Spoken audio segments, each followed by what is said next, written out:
Thank you very much. Today I'm honored to welcome Chancellor Angela Merkel back to the White House. Over the past year, I have enjoyed getting to know the Chancellor very well through many productive calls, discussions, and meetings. We have a great relationship. Chancellor, I want to congratulate you once again on your election victory, fourth term in office. It's really something. Congratulations.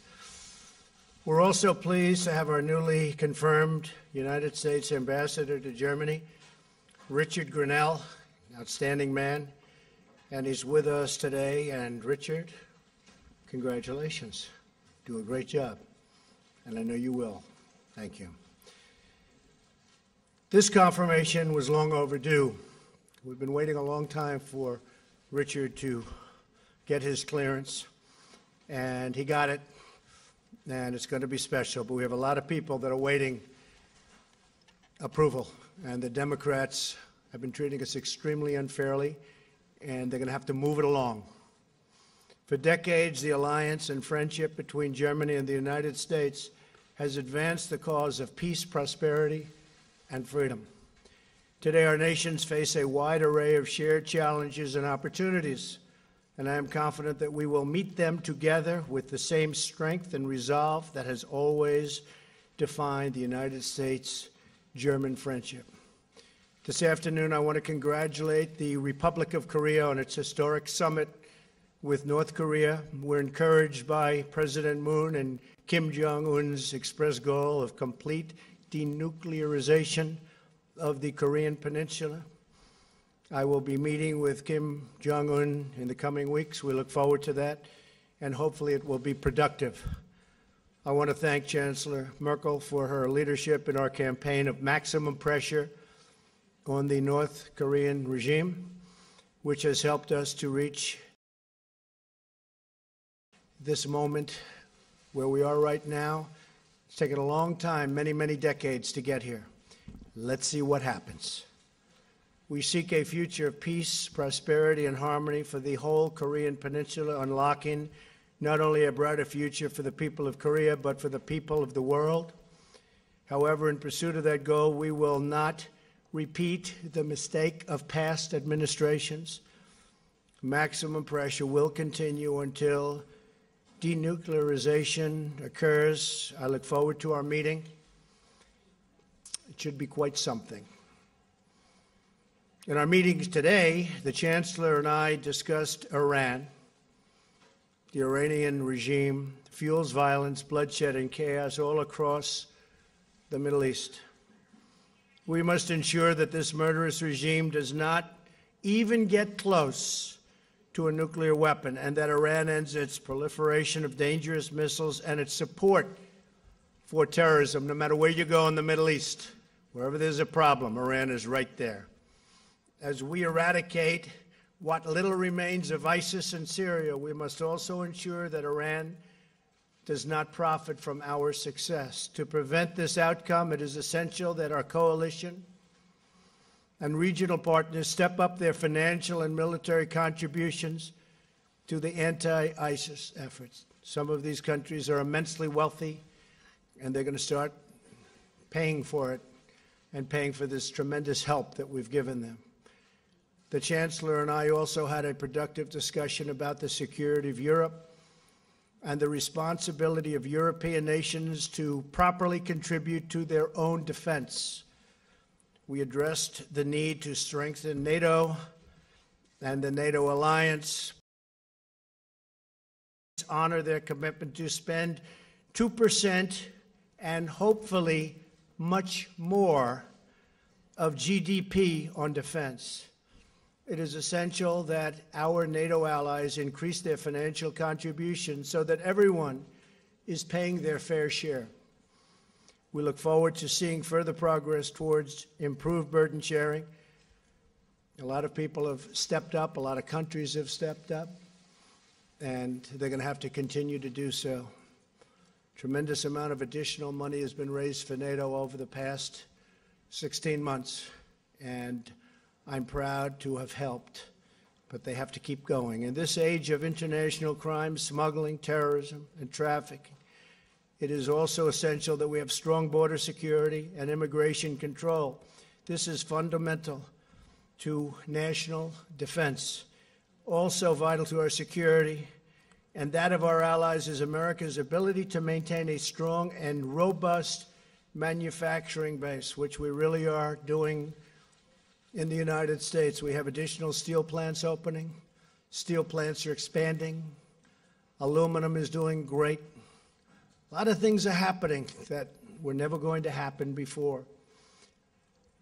That's why we must have a fair and reciprocal trading relationship with our friends and partners.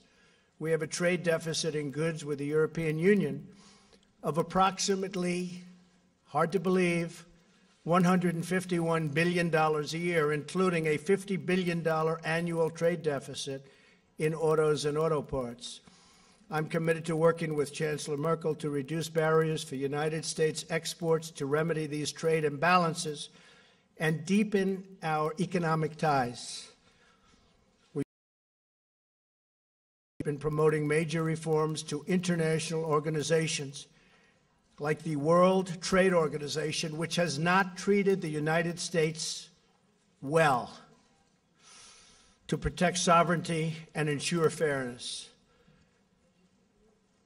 The close cooperation across multiple fronts, military, intelligence, economic, academic, is critical to the defense of our civilization as we know it. And the close friendship between the German and American people enriches the lives of millions and millions of our citizens. Chancellor, thank you again for visiting the White House. It's an honor to have you. Our alliance is strong and thriving, and together we will overcome shared obstacles, seize upon shared opportunities, and build an incredible future for our country and our people. Thank you very much. Thank you, Chancellor. Thank you very much.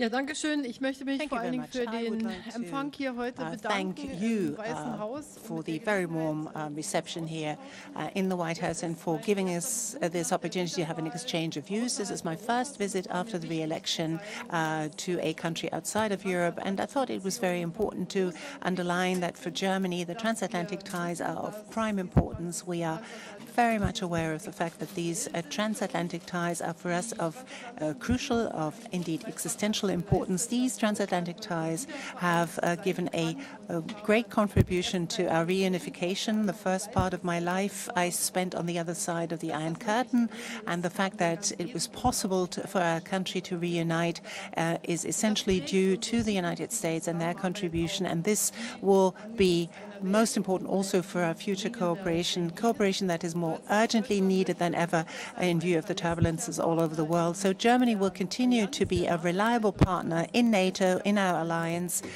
is a reliable partner within the European Union, all the more so since today we fight against nuclearization of Iran, against terrorism, against ISIS in Iraq, in Syria, against terrorism in Afghanistan or in Africa, and we depend urgently on each other. Today we meet at a point in time where it has become very clear that the strength of the American president, where he really saw to it that the sanctions against North Korea are abided by, are respected, has opened new possibilities, opened new ways. This first meeting between Kim Jong-un and the South Korean President Moon is a first step on a road that will hopefully lead into a better future. We Germans know only too well what it means after years of separation, after years of division, to have these first contacts, but we will continue continue to be vigilant, to see to it that denuclearization is stopped of North Korea and that a nuclear-free zone is established on the Korean Peninsula. We think that this is essential.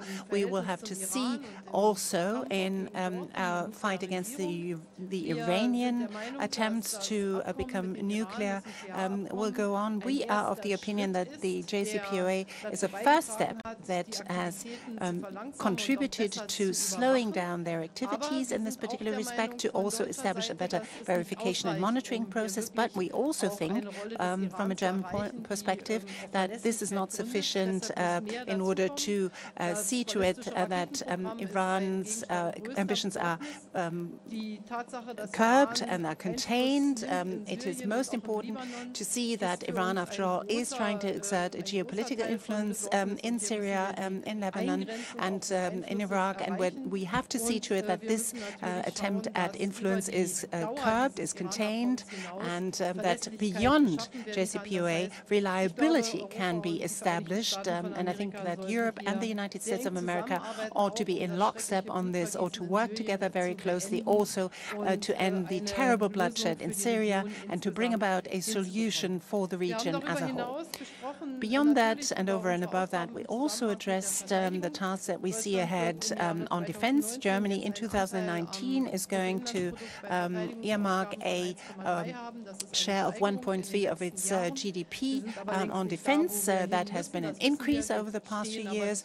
We haven't yet met the target where we should be, but we are getting closer to the target, to the guideline that we've set for ourselves in Wales. On trade, I think it's most important to see that very close relations on trade exist between Germany and the European Union on the one hand and the United States on the other. We want fair trade. We want a trade that is in line with the multilateral trading system of WTO, but we also acknowledge that for many, many years WTO has not been able to bring about international agreements, so bilateral agreements may well replace that. That's something that we, on behalf of the European Union, already have done and have negotiated with a number of countries over the past few years, so I can well envisage such negotiations with the United States as well. But obviously, that has to be reconciled, and I would also like to point out that Germany, on the one hand, has very close trade relations with you. The President obviously is not satisfied with the trade surplus. We have already been able to reduce that, our trade surplus that is with the United States, but we still have a long way to go. But the United States, also due to the tax reform, again has become a very interesting place to invest for our companies, and we can say with great pride that not only hundreds of thousands of cars are exported from Germany to the United States, but that from the US to the rest of the world, hundreds of thousands of cars that are built here in the States are exported to the rest of the world, with creating American jobs. And I believe that the workers here have very good working conditions. So that, again, is another bond that ties our two countries together. We will continue to discuss those trade issues. We will have the NATO meeting in the summer. We will meet again there. And let me say in conclusion that apart from the political relations that are very close, and, well, we sometimes may look at issues differently, but generally around on the basis of friendship, on partnership, we are linked by ties in the world of science, in the world of culture. We still have host the largest. Since 1945, about 17 million members of the U.S. military were stationed in Germany, and a lot of them have established very close ties, very close friendships with Germans, and I'm delighted to see that now the ambassador can very soon, when he's in Germany, work on this basis, and we're delighted that we finally have an ambassador. Thank you.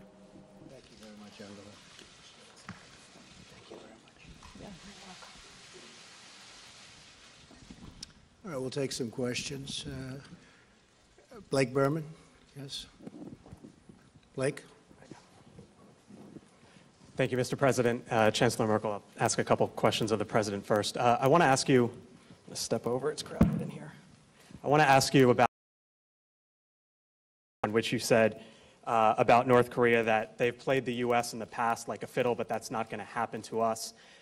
Do you, as it relates to hopefully getting peace on the Korean Peninsula, denuclearization of the Korean Peninsula, Do you feel as if you need to be the closer in that deal? Do you want to be the closer in that deal, or do you think that's something that is shared by all of the major stakeholders, all of the world leaders within that region? And secondly, indulge us if you might, you said that the relationship with North Korea has been strong, or one of the words you used. Have you spoken with Kim Jong-un himself, or do you plan on speaking with him? I don't want to comment on that. Do you plan on speaking with him before? We have a very good working relationship. We're setting up a meeting. Things have changed very radically from a few months ago. You know, the name calling and a lot of other things. We get a kick every once in a while out of the fact that I'll be watching people that failed so badly over the last 25 years explaining to me how to make a deal with North Korea. I get a big, big kick out of that. But we are doing very well. I think that something very dramatic could happen. They're treating us with great respect.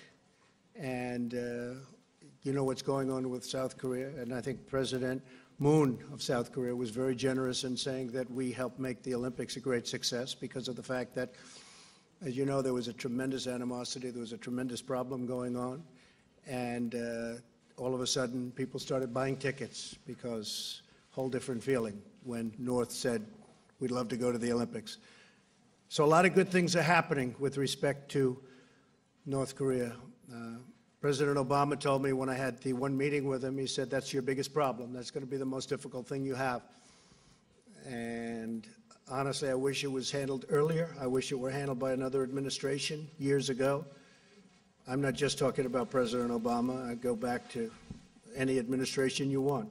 But over the last 25 years, this should have been handled a long time ago, not now. This should not have been left for me to handle. But we will handle it. We're handling it well, and hopefully there'll be peace for North Korea, South Korea, Germany. I mean, everything is included. Japan, the Chancellor has been very helpful in the maximum pressure campaign, as I said, really very helpful. So have many other nations. President Xi of China has been really good at the border. Everyone's surprised at how tight he clamped down. Everyone said that he'd just talk about it, he wouldn't do it. Well, he did it. And he did it out of a relationship that we have, and also out of the fact that we're negotiating trade deals, and I think that's also very important to him. Hopefully we'll come up with something that's good for both countries. So I think some very good things can happen with respect to North Korea. We're setting up meetings now. We're down to 2 countries as to a site, and we'll let you know what that site is. Do you have a question for the Chancellor? Just to follow up real quickly, do you feel like it's your responsibility for this to eventually get settled between North and South Korea? I think I have a responsibility. I think other presidents should have done it. I think the responsibility has fallen on the shoulders of the President of the United States. And I think I have a responsibility to see if I can do it. And if I can't do it, it'll be a very tough time for a lot of countries and a lot of people. It's certainly something that I hope I can do for the world. This is beyond the United States. This is a world problem, and it's something that I hope I'm able to do for the world. Okay? Please. Thank you. And Chancellor Merkel. Was? Ach so. Sorry. Sorry. No worries. Wondering if you've been given any assurances that the European Union will be exempt from steel and aluminum tariffs come Tuesday, the May 1st deadline. Did President Trump tell you what he may or may not do? Thank you. That question. Der Präsident wird entscheiden. The President will decide. That is very clear. We had an exchange of views on the current state of affairs of the negotiations and the respective assessments on where we stand on this. And the decision lies with the President. Herr Ross. Okay. Mr. Ross, please. Thank you. I have a question for the Chancellor, but I'd like to start with a question on Iran for you, Mr. President. After a long day of talks with you, President Macron went to Congress, warned of a new war in the Middle East, and asked the world and the United States to respect the sovereignty of all countries, including Iran. In the absence of a new agreement, are you prepared to use military force to rein in the nuclear program in Iran, or do you have another plan B that is not an agreement and not military force? I don't talk about whether or not I'd use military force. It's not appropriate to be talking about. But I can tell you this, they will not be doing nuclear weapons. That I can tell you. Okay? They're not going to be doing nuclear weapons. You can bank on it. Okay, please. Frau Bundeskanzlerin, noch vor einem Jahr war Madam die große Chancellor, Sorge only a in year Berlin, ago, dass people in Präsident Berlin were Trump very nicht much bereit concerned sein about President könnte, Trump not Russland gegenüber Härte being zu ready zeigen. to show Jetzt sind Sie nach toughness Washington gekommen, unter anderem against mit der Russia. Now Sorge, you've come to dass eine neue Washington Runde von with the Sanktionen gegen die concern that a sogenannten new Oligarchen round die of deutsche sanctions Wirtschaft against the schädigt. so-called Haben Sie oligarchs den may well Präsidenten an dieser be Stelle detrimental to the Ausnahmeregelungen German für deutsche Firmen economy. Have you gebeten? asked the Und sind President Sie to insgesamt in der exempt Sorge, German companies dass from these Amerika sanctions? in And dem are you Bestreben des generally Präsidenten worried that jetzt the der härteste United zu States, sein im because Umgang the mit President is Putin trying to be ins andere toughest Extrem with umschlägt President und zu Putin, hart may gegen well Russland vorgeht, change ohne Abstimmung? completely and may well be treating erstens Russia too haben wir uns harshly über die without Ukraine coordinating natürlich with you. unterhalten, Well, und hier arbeiten wir auch we've sehr eng discussed zusammen Ukraine, and here we gegen work die together very illegitimen closely Aktionen, against the Russlands, illegitimate besetzung der actions of Krim, aber Russia vor allen Dingen due auch to, for example, durch, die annexation of Situation Crimea in and also Ostukraine, the und situation they wir freuen uns caused sehr, in dass wir eastern auch Ukraine. I'm very pleased to say that we work very closely with the American administration in complementing the Minsk format. And the sanctions very much are a thing of the Congress, and we work together with the representative of the administration here also, and very closely with the Treasury. We exchange views on what sort of secondary effects that may have, and looking at the conflicts we have with Russia, for example, in Syria, there is a wide degree of agreement, and no one is interested in not having good relations with Russia. But wherever there are conflicts, wherever there are certain things happening, as for example in Ukraine, we have to call a spade, and the principle of territorial integrity of a country such as Ukraine is one that needs to be upheld and that needs to be enforced. But Madam Chancellor, the exchange, was it satisfactory on these issues between America and Europe? Is it as closely aligned as you want? Yes. Whenever I have questions, I can ask those questions, and I believe that the exchange is there. Again, sanctions have been adopted by Congress. We pointed out to what sort of effects that has. I believe that our finance minister and the Treasury have talked about this yesterday when they met at with other finance ministers at the financing for Syria conference yesterday. And whenever I have problems, I can talk to our American counterparts. Ben Kennedy, please. CBN.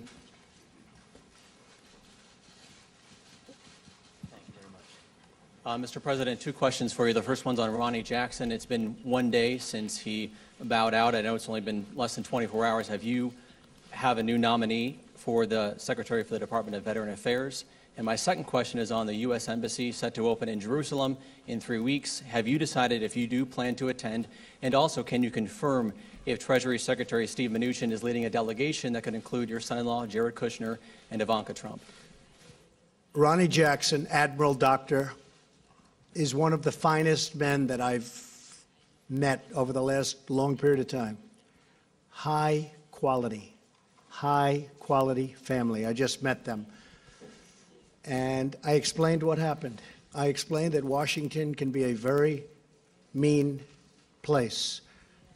You don't know about that, Chancellor. A nasty place. The false accusations that were made about him by Senator Tester from a great state, I don't think that state is going to put up with it.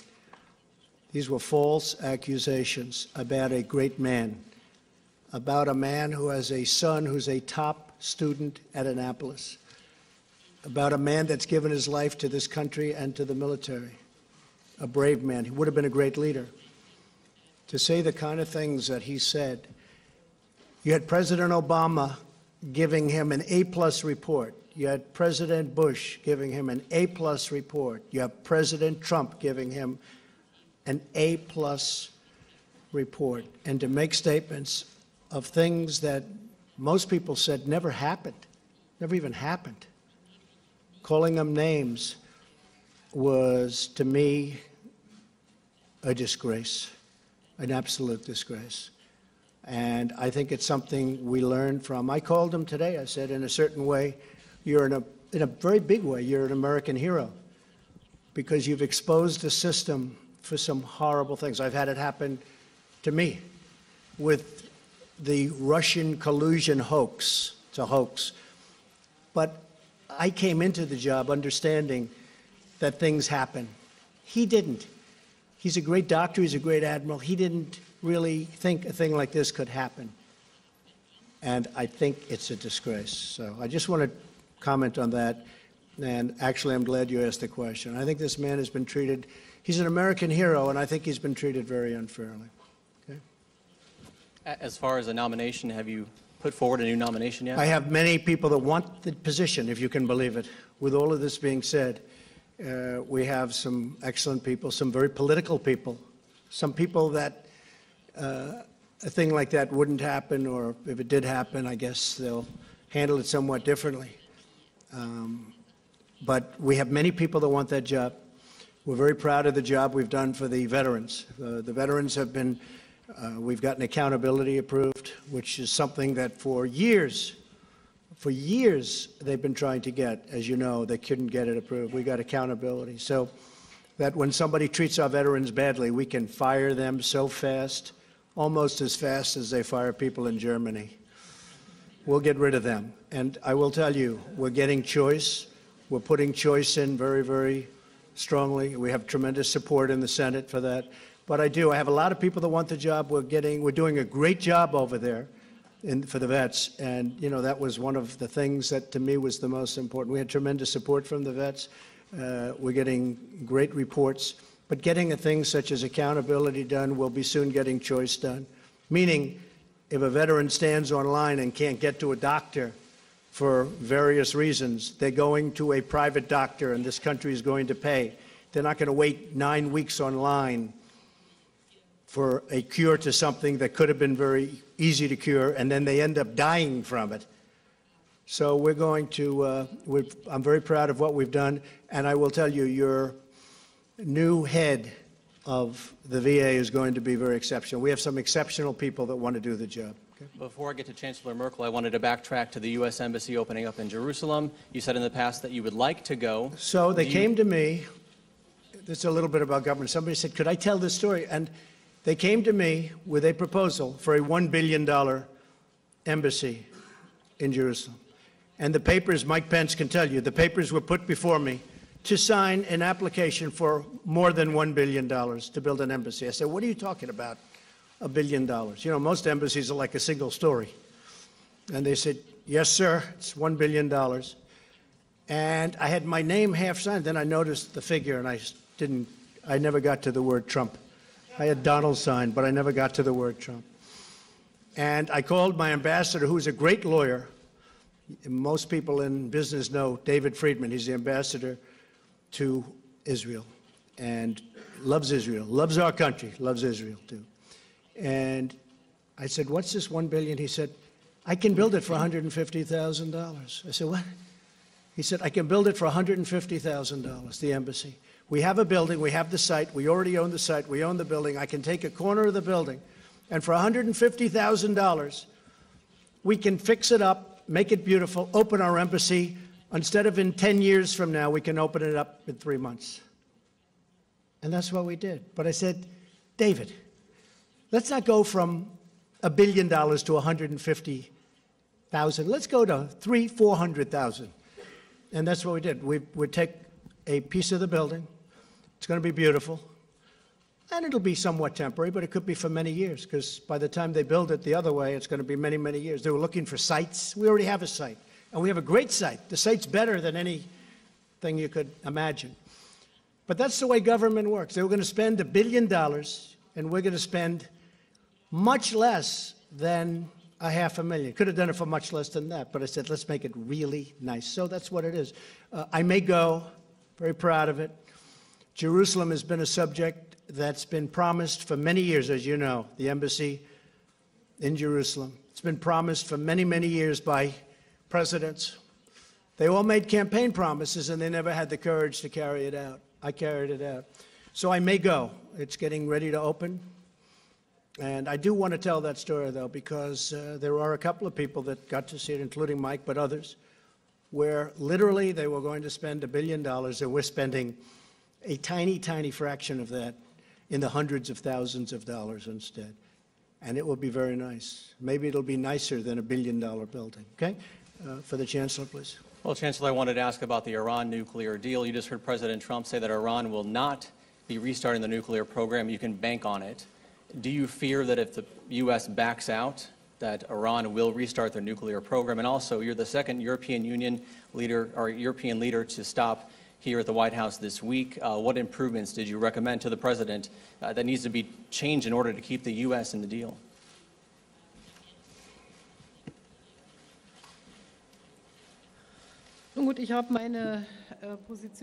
Well, I set out my position, that is that I believe that obviously this agreement is anything but perfect. It will not solve all the problems with Iran. It is one piece of the mosaic, one building block, if you like, on which we can build up this structure. And that when the United Kingdom, France and Germany worked together with the American colleagues, this was brought about, and we will now see what sort of decisions are made by American partners. I said that the whole of the region obviously is of prime importance to us because it's not 1,000 kilometers away, as it is the case, for example, between the USA and Syria. But Syria and Iran are countries that are right on our doorstep. So that is of prime importance for us, and we will continue to be in very close talks on this. Frau Dunz. Mrs. Dunz, please. Christina Dunz from Rheinische Post. You used to describe America as a destination of your sort of what you ever wanted to be, and now it's said in Germany by you that Europe actually has to take its destiny in its own hands and that you cannot rely on the United States supporting you all the time. Have you talked with the President about this development, where this unhappy development that they're drifting apart, and should not you in many ways deliver also on this promise of significantly increasing the defense spending? And just to you, Mr. President, a lot of people are irritated by the way that you fulfill this most important job that exists in the rest of the world with certain aggressive Twitter messages and so on. I want to ask you whether, and certain threats that you make, does this mean that in the future there will be less compromise reconciliation, and how will you decide on the 1st of May when it is about a possible extension of the exemption for tariffs? What is your position on this, Mr. President? Will there be a trade war with this big bloc, Europe, or do you see an opportunity of actually not going into such a trade war? Well, I think for a lot of people in Germany, but also in many other countries, people wish and love to go to the United States. We have just said there are more than 40 million people who have their roots in Germany, in Europe, here in the United States. Also for many people in Germany, in Europe, America is a great country, and even though we may see matters differently on certain political issues, we have to address that, we have to talk about this. But this land of freedom, this great country, obviously still remains very attractive, and so I continue to say that. And I said, yes, Germany and Europe have to take their destiny into their own hands, because we can no longer, as we used to during the period of the Cold War, during the years when Germany was divided, rely on America coming and helping us. America is still helping us, but step by step, we will simply have to increase our contribution to, and America has been very much engaged, very broadly engaged in parts of the world that are far away from America, and the people of America too have said, well, what's in it for us? So the President is saying you ought to have some more burden sharing. So in a way, we're maturing, we're growing out of a role where after the Second World War, people were rather happy for Germany not becoming too engaged, not too active, because during the period of National Socialism, we created such incredible injustice in the world. And but this post-war period is at an end. It's more than this post-war period is well, that's essentially 70 years ago. So we as Germans have to learn to assume more responsibility. We're proud to be the second largest troop contributor in NATO. We've done a lot over the past few years, obviously from the President's perspective, not perhaps fast enough, but I would say, as German Chancellor, we have made important steps in the right direction, and we will continue to do so. We cannot rely, if conflicts are on our doorstep, for others to step in, and we ourselves don't have to give a contribution, and this contribution will have to increase over the next few years to come. That has something to do with military engagement, with defense spending, with combating and tackling root causes of flight, but also with the readiness to become more engaged in diplomacy. Germany, for example, for the first time, is part and parcel of the so-called small group. It has just had a meeting in Paris on Syria, together with the US, with the UAE, with Saudi Arabia, and we want to give our contribution to this as well. It's our obligation, it's our duty. I don't think that we ought to complain about this. We have to learn, as a big country, as an economically successful country, as the President says, you're economically successful, but militarily and politically you don't wish to do so much. We have to learn to assume our role, and there are differences of opinion. We as friends can discuss that openly. Thank you, Chancellor. We need a reciprocal relationship, which we don't have. The United States right now has a trade deficit with the European Union of $151 billion. And the Chancellor and I have discussed it today at length, and we're working on it, and we want to make it more fair, and the Chancellor wants to make it more fair. Same thing with NATO. We have a far greater burden than we should have. Other countries should be paying more. And I'm not saying Germany alone. Other countries should be paying more. I mean, we're protecting Europe, and yet we pay by far more than anybody else. And NATO is wonderful, but it helps Europe more than it helps us. And why are we paying a vast majority of the costs? So we're working on those things. It's been unfair. And I don't blame the Chancellor, and I don't blame Germany. I don't even blame the European Union. I blame the people that preceded me for allowing this to happen. There's no way we should have a trade deficit of $151 billion. So we're going to make it reciprocal. We're going to make it a much more fair situation. And I think in the end, everybody's going to be very happy. I think both countries, I view this as many countries, but looking at it as one bloc, will really benefit. There's tremendous potential between the European Union and the United States, and I think that's going to happen. There's also tremendous benefit to NATO when people pay what they have to be paying. Some countries actually pay more than they're supposed to. They think the United States is, I've been told by numerous countries, Poland being one. Poland is great. I mean, they pay actually a little bit more than they're supposed to be paying or have to pay because they feel the United States is more than carrying the load, and perhaps they feel it's not fair, but it's something we very much appreciate. But I believe that, you know, when I look at the numbers in Germany and some other countries, they may not like Donald Trump, but you have to understand, that means I'm doing a good job because I'm representing the United States. Angela is representing Germany. She's doing a fantastic job. My predecessors did not do a very good job. But we'll try and catch you, okay? We'll try.